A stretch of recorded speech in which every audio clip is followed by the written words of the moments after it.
Spanish flu, the deadliest pandemic of the 20th century, struck the world in a series of waves and left between 50 and 100 million people dead in its wake. It may have appeared in the trenches of World War I in Europe as early as 1916, according to some researchers. It first appeared in the United States in the spring of 1918. Numerous contending theories of its source of origin continue to be debated. Some say it began in the United States, some say in Europe, and still others argue that it originated in Asia.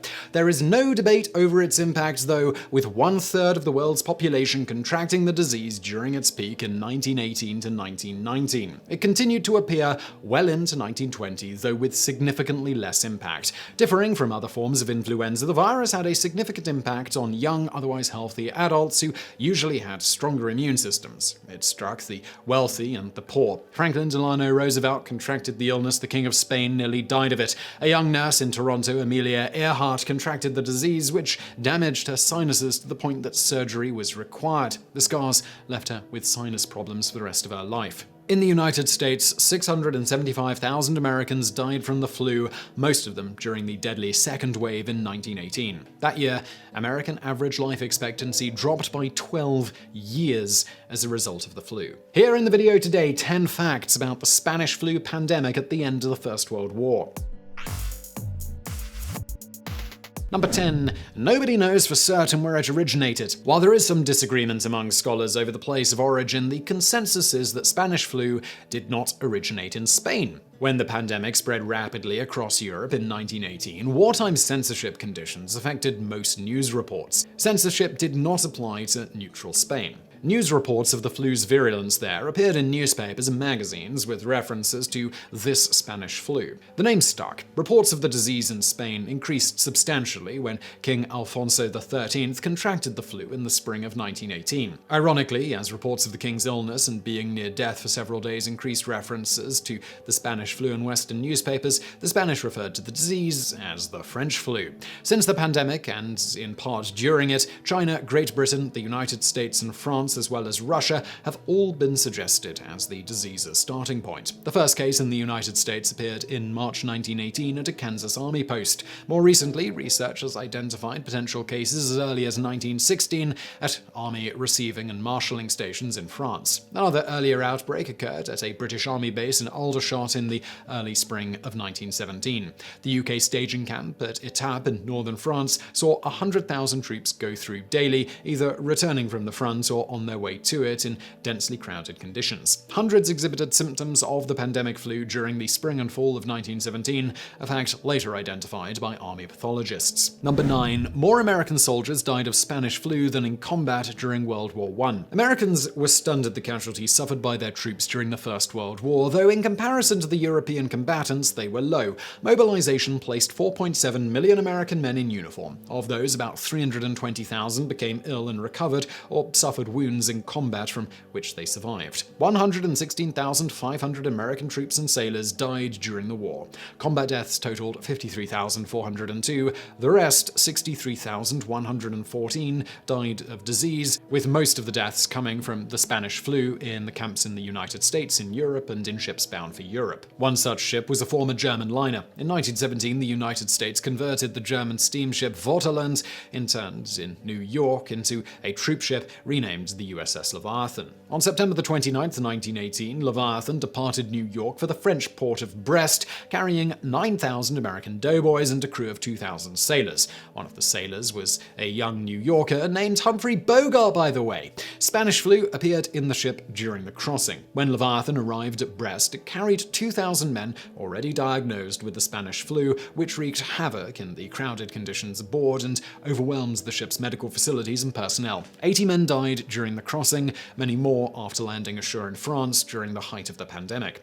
A similar outbreak occurred on the ship's return voyage to the United States. Number 8. It affected the Treaty of Versailles. The combat during World War I came to an end via an armistice which began at 11 a.m. on the 11th day of November, the 11th month of the year. Many issues of the war remained unresolved. The leaders of the Allied nations agreed to meet in Paris in early 1919 to discuss the issues facing Europe. Woodrow Wilson, then President of the United States, went to Europe Europe to join the discussions, present his famous 14 points, and to argue for the establishment of the League of Nations. He favoured more lenient terms for Germany than those proposed by the leaders of France, Italy, and Great Britain. Wilson intended to use American prestige to obtain less punitive measures against the Germans, especially in the form of reparations. During the negotiations, which took place in Paris rather than the Palace of Versailles for which it was named, Wilson came down with the Spanish flu. Several members of his entourage suffered through the flu during the voyage to France. Wilson's illness was covered up, though he became severely ill in Paris, unable to attend multiple sessions of the negotiations.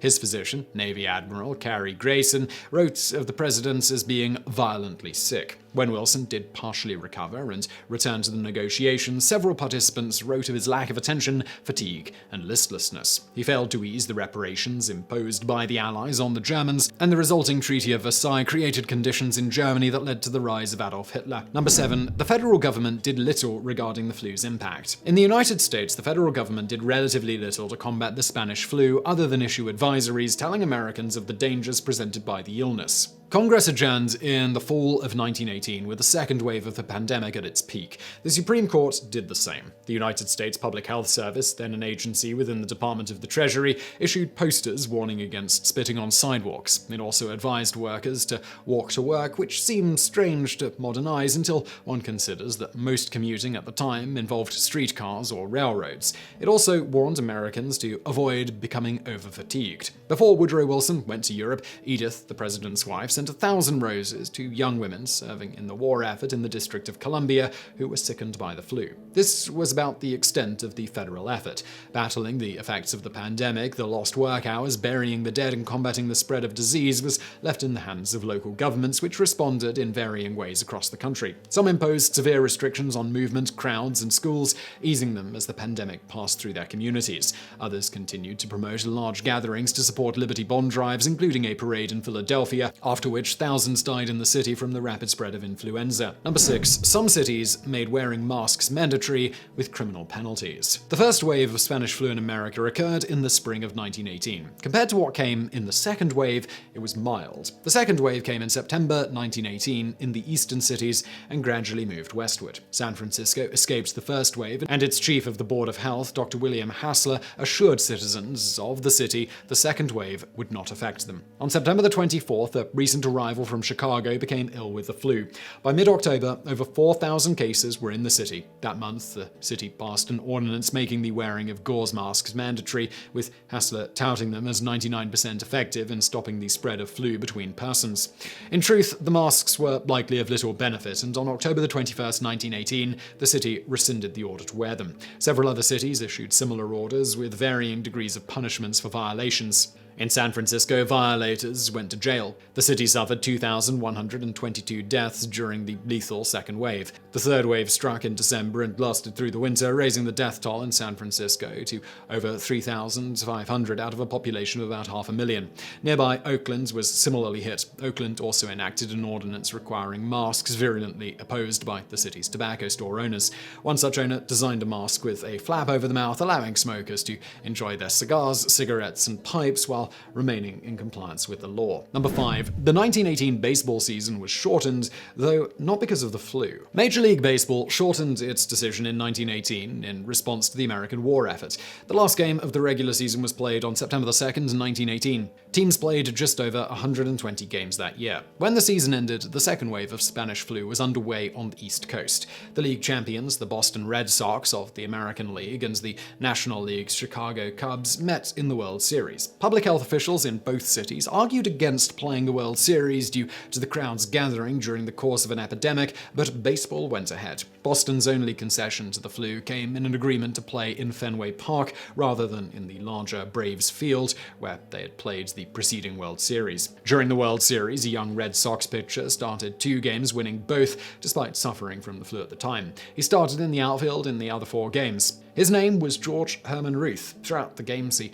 lay down between innings, weakened by the fever and body ache symptomatic of the flu. Some of his teammates assumed Ruth was simply suffering from a bad hangover, a common problem of ball players of the day. But throughout the series, Ruth was notably absent between games, even spending time on the train to Chicago in his sleeper rather than consorting with teammates. The Red Sox won the series 4-2. It was the only World Series in history played entirely in September. That winter, Ruth was sent to the Yankees. Number 4. Franklin Roosevelt contracted the flu while returning from France. Franklin Delano Roosevelt served as Assistant Secretary of the Navy in the Wilson administration, and in that capacity went to Europe in 1918. His mission included the coordination of naval activities against the German U-boat threat and arranging for convoying and port facilities used by U.S. Navy ships. In September 1918, he returned to the United States aboard the USS Leviathan. Upon arrival, FDR was carried off the ship on a stretcher, having contracted the flu either in France or, what is more likely, aboard the ship. Leviathan's crew had been exposed and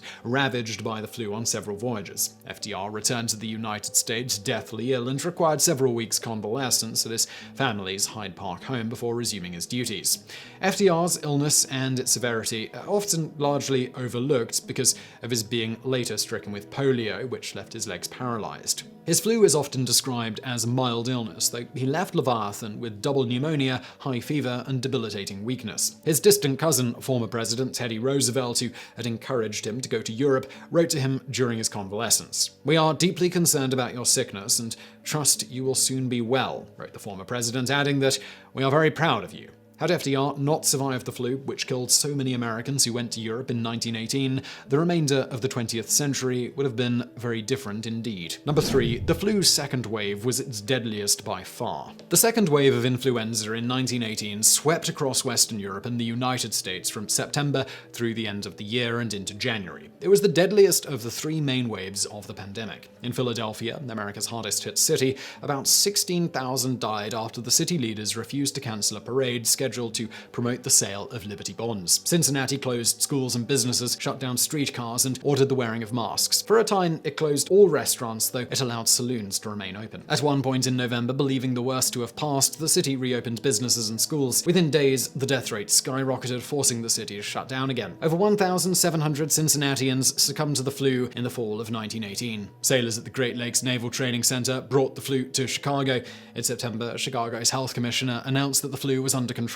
At the end of the month, there were fewer than 300 cases reported in the city. By mid-October, the city reported 1,200 new cases per day. Chicago shut down schools, businesses, banned public gatherings, closed parks, and requested for churches to curtail services. Chicago reported over 38,000 cases of influenza and 13,000 cases of pneumonia attributed to the flu before restrictions were lifted in mid-November. One restriction imposed, vigorously opposed by conservative newspapers and businesses, had been the banning of smoking on streetcars and elevated trains. The Chicago Tribune opposed the ban and referred to the health commissioner who imposed it as His Highness. Number 2. Authorities in Philadelphia announced the flu was no worse than seasonal flu and held a parade to sell war bonds. In mid-September 1918, influenza was present in all the major eastern cities of the United States, with Boston suffering the highest number of cases. Philadelphia had seen some cases of the flu, though health officials in the city regarded it lightly. The city's health commissioner, Wilmer Cruson, a political appointee, ignored the pleas of doctors and public health experts to ban large public gatherings.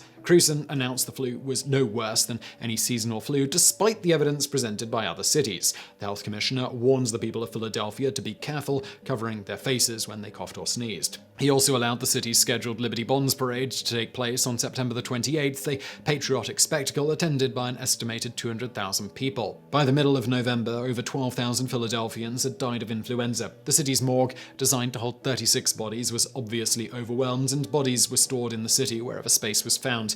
A streetcar manufacturing company was hired to build simple wooden boxes to serve as coffins.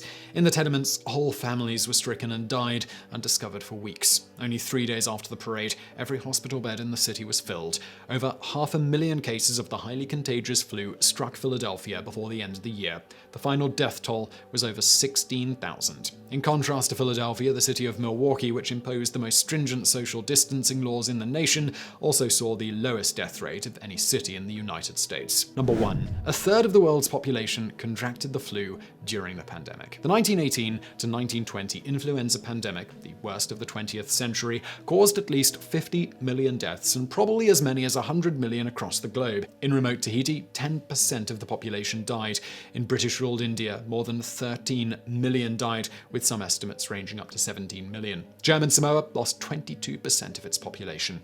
American Samoa imposed a blockade and escaped the pandemic unscathed. Brazil's 300,000 dead included its president, Rodrigues Alves. In the United States, over a quarter of the population contracted the flu during one of its several waves. Official death counts usually cite 675,000 American deaths, though some estimates include deaths on Indian reservations and in Alaskan communities and elevate the count to 850,000. Bacterial pneumonia, a complication brought on by the flu, served as the primary killer. When the flu returned for its third wave in the late winter and early spring of 1919, rates of death were comparatively low. Sporadic outbreaks continued in the fall of 1919 and the winter of 1919 to 1920.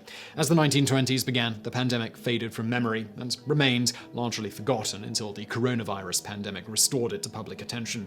All the weapons used to control the spread of coronavirus, distancing, closure of schools, banning large crowds and gatherings, shutting down businesses, and others, were deployed against the Spanish flu. History shows that those communities which deployed them most stringently throughout the first and second waves were most successful at saving lives. So I really hope you found that video interesting. If you did, please do hit that thumbs up button below. Do not forget to subscribe. Brand new videos every day of the week, and as always, thank you for watching.